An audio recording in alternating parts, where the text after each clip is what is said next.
ఇవాల్టి కథ చెట్టు మీద బ్రహ్మరాక్షసుడు. నాగభూషణానికి అనుకోని విధంగా కష్టాలు ముంచుకు వచ్చాయి. అతడు ఆ ఏడాది అప్పు చేసి కూతురు పెళ్లి చేశాడు. భార్య జబ్బు పడితే బోలెడు డబ్బు ఖర్చు పెట్టి వైద్యం చేయించాడు. పొలం మీద ఎన్నో ఆశలు పెట్టుకుంటే ఆ ఏడాది వానలు సరిగ్గా లేక పంటలు పండలేదు. అప్పు ఇచ్చిన వడ్డీ వ్యాపారి ఉన్న ఇల్లు పొలం అమ్మేసి తన బాకీ తీర్చమని ఒత్తిడి చేస్తున్నాడు. ఇక తన కష్టాలు తీరే మార్గం లేదనిపించి నాగభూషణం ఆత్మహత్య చేసుకుందామనుకుని ఒక అర్ధరాత్రి సమయాన దొడ్లో ఉన్న కుంకుడు చెట్టు దగ్గరికి వెళ్ళాడు. ఆ సమయంలో అతడికి దేవుణ్ణి ఒకసారి ప్రార్థించాలనిపించింది. భగవంతుడా, వచ్చే జన్మలోనైనా నన్ను భాగ్యవంతుడిగా పుట్టించు అంటూ నాగభూషణం 2 చేతులు జోడించాడు. ఆ మరుక్షణం అతడి కాళ్ళ దగ్గర ఒక మూట పడింది. నాగభూషణం ఉలిక్కిపడి దాన్ని తీసుకొని లోపల ఏమున్నదో చూశాడు. అతడు కళ్ళు చెదిరిపోయాయి. మూట నిండా బంగారు కాసులు.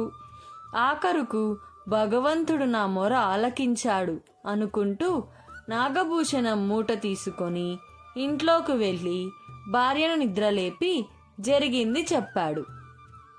మంచి వాళ్ళకి భగవంతుడు ఎప్పుడూ మేలే చేస్తాడు అనుకుంటూ అతడి భార్య కాసుల్ని కళ్ళకద్దుకొని పెట్టెలో దాచింది.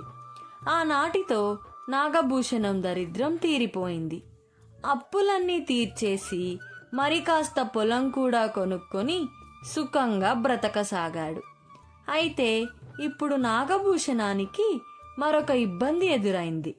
తండ్రి దగ్గర బాగా డబ్బు చేరడంతో అతడి పెద్ద కొడుకు అల్లరి చిల్లరగా తయారై జూదగృహాల వెంట తిరగసాగాడు. ఒక రోజున జూదగృహంలో పెద్ద గొడవ జరిగింది. ఆ గొడవలో నాగభూషణం కొడుకు కొట్టిన దెబ్బలకు ఆ ఊళ్ళోని ఒక రత్నాల వ్యాపారి కొడుకు స్పృహ తప్పి పడిపోయాడు. అతడు బతకడని అంతా అనుకున్నారు. నాగభూషణానికి ఏం చేసేందుకు పాలుపోలేదు. కొడుక్కు మరణశిక్ష పడితే వాడు దక్కకుండా పోవడం, అట్లా ఉంచి తనను అందరూ హంతకుడి తండ్రి అంటూ అవమానిస్తారు. ఇంతకన్నా చావు మేలనుకుంటూ నాగభూషణం లోగడలాగానే అర్ధరాత్రి వేళ కుంకుడు చెట్టు దగ్గరికి పోయి, భగవంతుడా, నా కొడుక్కి హంతకుడన్న అపఖ్యాతి రాబోతున్నది. వచ్చే జన్మలోనైనా బుద్ధిమంతుడైన కొడుకును ప్రసాదించు అన్నాడు. ఆ సమయంలో చెట్టు కొమ్మల్లో నుంచి ఆ రత్నాల వ్యాపారి కొడుకు నిక్షేపంలా ఉంటే నీ కొడుకు హంతకుడెలా అవుతాడు అన్న మాటలు వినిపించాయి. నాగభూషణం ఆశ్చర్యపోతూ చెట్టు కొమ్మల్లోకి చూశాడు. ఏమీ కనిపించలేదు. భగవంతుడే తనకు అలా చెప్పి ఉంటాడని అతనికి తోచింది. వెంటనే అతడు బయలుదేరి రత్నాల వ్యాపారి ఇంటికి వెళ్ళాడు. వ్యాపారి కొడుకు ఒంటి నిండా కట్లతో మంచంలో పడుకొని ఉన్నాడు. అతని తల్లిదండ్రులు బంధువులు దిగులుగా కూర్చొని ఉన్నారు. రత్నాల వ్యాపారిని సమీపిస్తూనే నాగభూషణం కోపంగా, ఏమయ్యా, నీకిదేమైనా న్యాయంగా తోస్తున్నదా?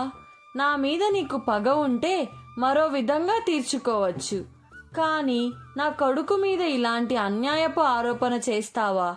నిక్షేపంలా ఉన్న నీ కొడుకు దొంగకట్లు కట్టి నా కొడుకు కొట్టాడని అందరికీ చెబుతావా అన్నాడు. రత్నాల వ్యాపారి ఏదో జవాబివ్వబోతుండగా అతడి కొడుకు చప్పున మంచంలోంచి లేచి కూర్చొని, ఈ కట్లేమిటి, ఈ గొడవేమిటి, చిచ్చి, ఇదంతా చెడ్డ చిరాగ్గా ఉన్నది అంటూ కట్లు విప్పేసుకున్నాడు. అతడి ఒంటి మీద చిన్న గాయపు గుర్తైనా లేదు. అందరూ ఆశ్చర్యపోయారు. అంతా ఏదో మాయలా ఉన్నది అంటూ రత్నాల వర్తకుడి భార్య కొడుకును కౌగలించుకున్నది.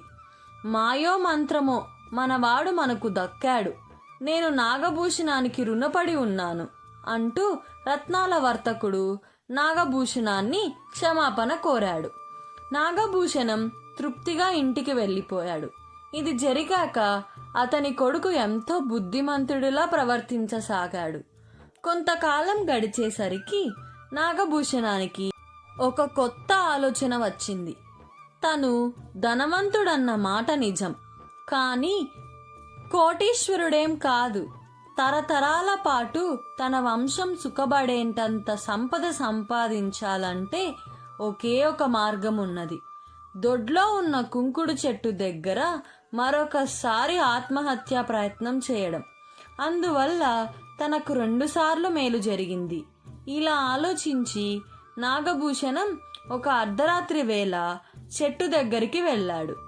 హఠాత్తుగా పైనుంచి ధబీమంటూ ఒక బ్రహ్మరాక్షసుడు అతడి ముందుకు దూకి మళ్ళీ ఎందుకొచ్చావు అంటూ హూంకరించాడు.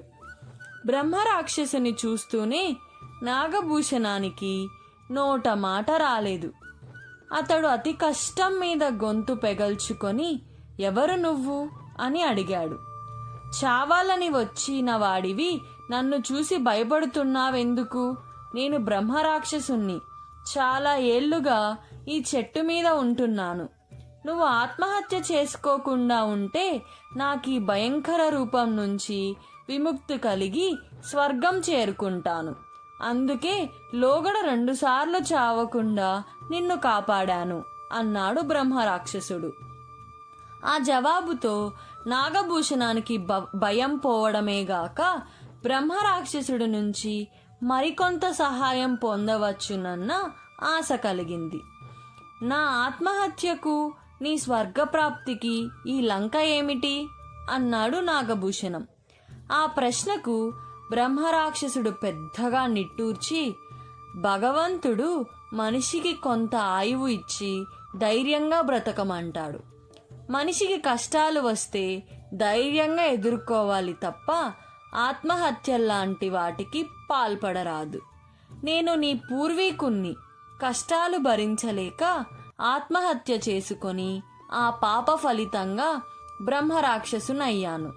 నా వంశంలో నా తర్వాత 5 తరాల వరకు ఎవరూ ఆత్మహత్య చేసుకోకుండా ఉంటే నా పాపం నశించి స్వర్గప్రాప్తి కలుగుతుంది. నా వంశంలో వాడెవడికైనా 2 సార్లు మాత్రమే నేను సహాయపడగలను. ఇప్పుడు నువ్వు నా వంశంలో 5వ తరం వాడివి. 2 సార్లు నీకు సాయపడ్డాను. ఇప్పుడు నువ్వు ఆత్మహత్య చేసుకొని నాతో పాటు ఈ చెట్టు మీద తోడుగా వచ్చినా సరే, లేదా బతికినంత కాలం ధైర్యంగా బతికి నన్ను స్వర్గంలో కలుసుకున్నా సరే అని చెట్టు మీదకి ఎగిరిపోయాడు. నాగభూషణం ఆ తర్వాత మళ్ళీ ఎన్నడూ ఆత్మహత్య ప్రయత్నం తలపెట్టలేదు. కథ సమాప్తం. ఈ కథ మీకు నచ్చినట్లయితే మా ఛానల్కు లైక్ చేసి, షేర్ చేసి, సబ్స్క్రైబ్ చేయండి.